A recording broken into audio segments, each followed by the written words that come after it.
L'histoire de la communication, c'est celle de l'humanité. Sans communication, point de sociétés humaines. Les paroles s'envolent, dit-on. En représentant l'univers qui l'entoure, l'homme préhistorique franchit une première étape.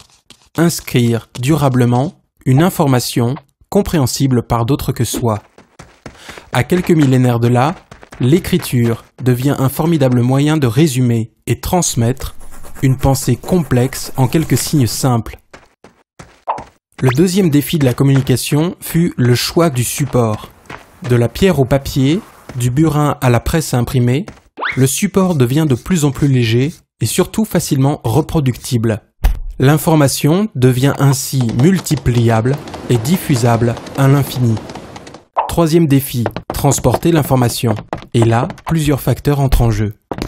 Tout d'abord, la distance entre les deux correspondants.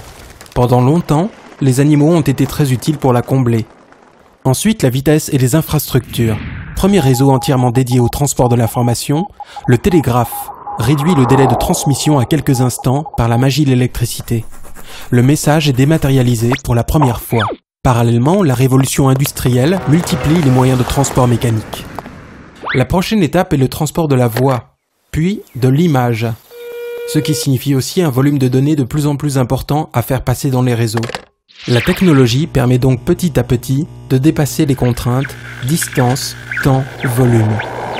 Ce qui manque encore à la télévision, c'est l'interactivité. Internet est la suite logique de ce besoin.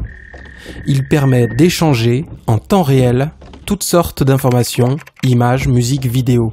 Encore faut-il que les réseaux de télécommunications soient performants pour absorber ce trafic. Or, depuis que le téléphone a été installé il y a un demi-siècle, ils ont très peu évolué. Conséquence, les tuyaux finissent par saturer. Ça rame, comme dirait l'autre. Finalement, la seule solution, c'est d'agrandir les tuyaux en utilisant une technologie d'avenir dont les capacités sont suffisantes pour les prochaines décennies. Il s'agit de la fibre optique. Alors, nous serons bien connectés au reste de la planète, les entreprises pourront continuer à travailler avec leurs clients et fournisseurs, et les habitants pourront se dire « citoyens du monde ».